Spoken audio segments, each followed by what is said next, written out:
Wait a minute, I hear you saying. Shadow wasn't in the teaser video.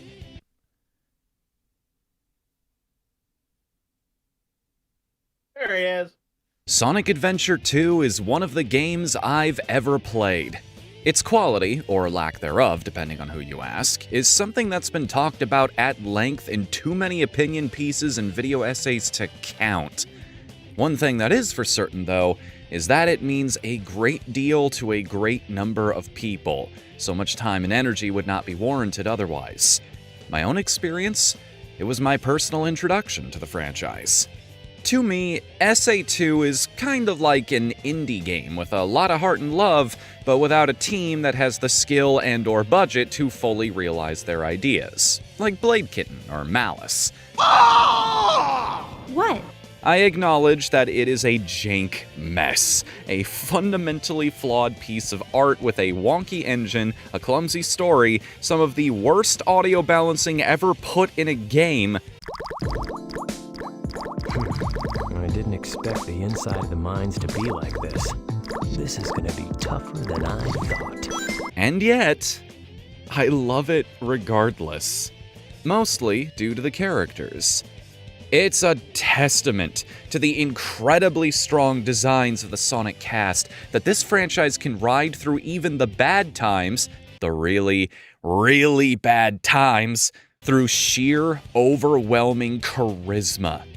Even Secret Rings is somewhat enjoyable as a how did anyone think this was a good idea piece, all while the series' now signature brand of butt rock blares at you through the menus. A trend that started in the Adventure series. It's charming, in a way that watching a puppy try and fail to jump up onto a couch over and over is charming. It's this weird situation where Sonic can succeed even in abject failure. And while I'm 100% sure that is not a good thing for the franchise as a whole, this is at its strongest in Sonic Adventure 2. I don't care about the wonky radar in the Emerald Hunt missions. I don't care about the ear-splitting noise the mech suit targeting laser makes. I don't care about the poor writing, timing, and voice acting in the cutscenes that rears its ugly head every so often. The instant Sonic and Shadow take off down a seemingly endless track floating in space for their final battle with Jun Sano's amazing compositions blaring in the background, everything is forgiven. Despite having all odds stacked against it, I care about this fight, the individuals involved, and how it ultimately plays out. So how's the fight itself? As you may have guessed, based on everything we've learned about the game as a whole, it is okay.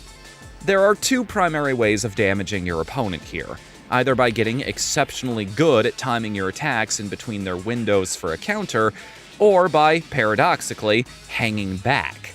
This makes your opponent use a special attack that leaves them vulnerable for much longer. Needless to say, both of these are highly unintuitive. For the last two hits of the fight, your window of opportunity to damage your opponent without baiting a special move is ridiculously small, to the point where I've only seen speedrunners doing it. Secondly, why would anyone assume that getting your opponent to use said attack is the right answer when everything about how this stage is framed and designed indicates that you should be moving as fast as possible all the time?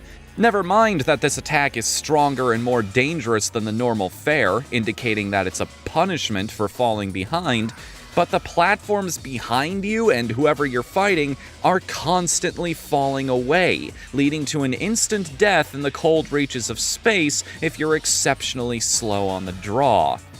Again, what mainly carries this encounter is the need for narrative resolution and the fantastic music. Like most of SA2, it's enjoyable to the right person, but it is definitely half-baked. This certainly doesn't feel like the true duel of speed it should have been. which is a shame, considering it's a key moment in a game people hold near and dear to their hearts involving the literal faces of the franchise. If only this fight had gotten the time and budget it deserved. If only there was a game out there that was a celebration of the biggest, most memorable moments in the series and amped them up to 11. If only. It wouldn't be fair to rag on Sonic's low and debatably good points without addressing the real triumphs. Sonic 2 and 3 on the Genesis are downright historical games and set the tone for other platformers at the time, still do to an extent. Sonic Colors is a fast, fun, upbeat excursion on the Wii that is the first time everyone unanimously agreed that the blue blur was finding his footing in 3D. And do I really need to sing the praises of Sonic Mania at this point? Like most things in this world, Sonic is at his best when Sega isn't trying to reinvent the wheel, when it simply takes what worked before and does everything they can to make it better.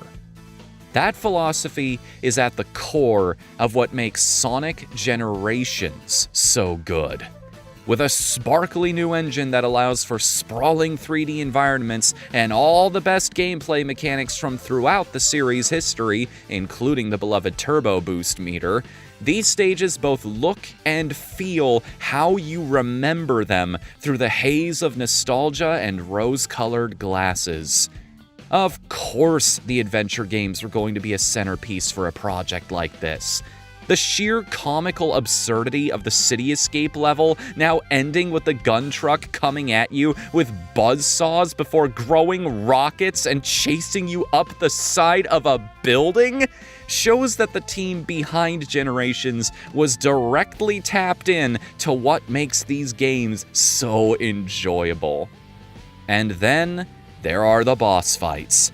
Bigger, badder, and way more complex and interesting than their source material ever had a chance to make them, and every single one is a blast. There are even so-called rival fights Sonic can partake in against the likes of Metal Sonic and Silver. But come on, we all know who Sonic's true rival is.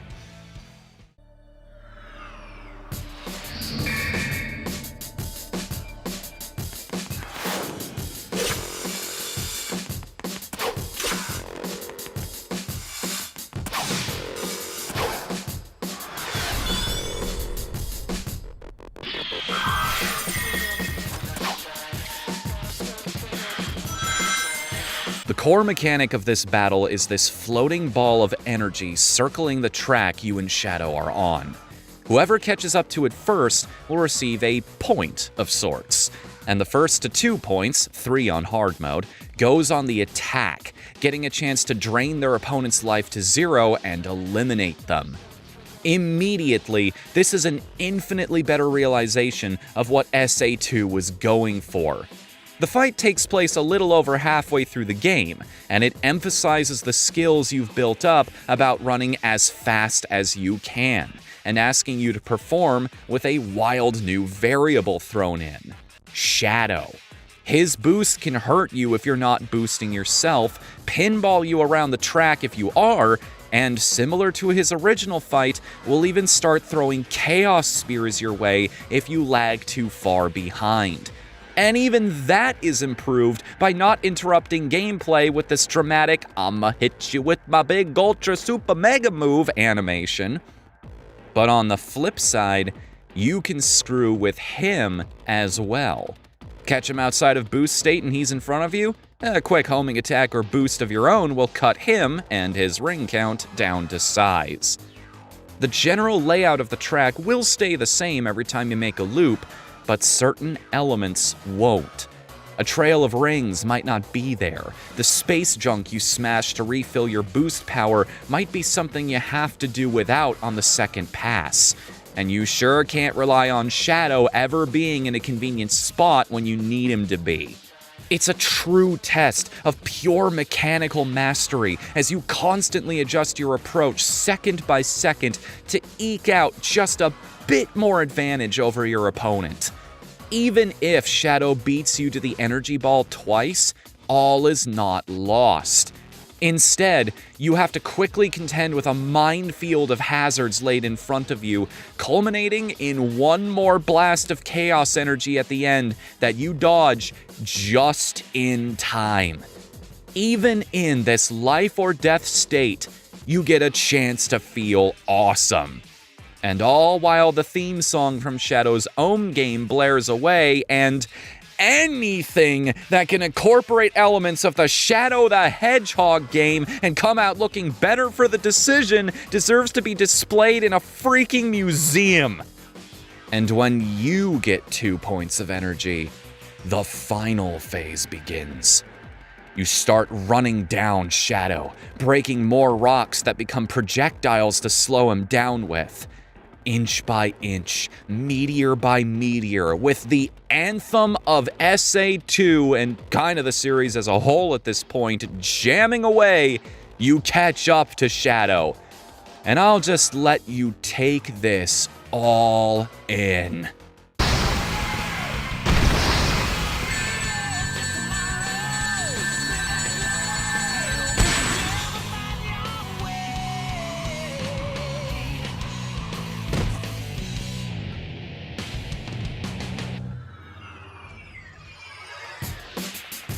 This moment made the entire fight for me. It is the reason I devoted a video to it.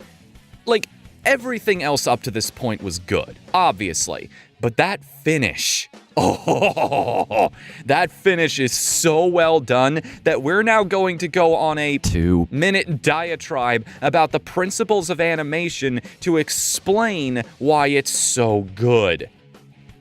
What has this entire fight been up until now? You trying to be faster than Shadow.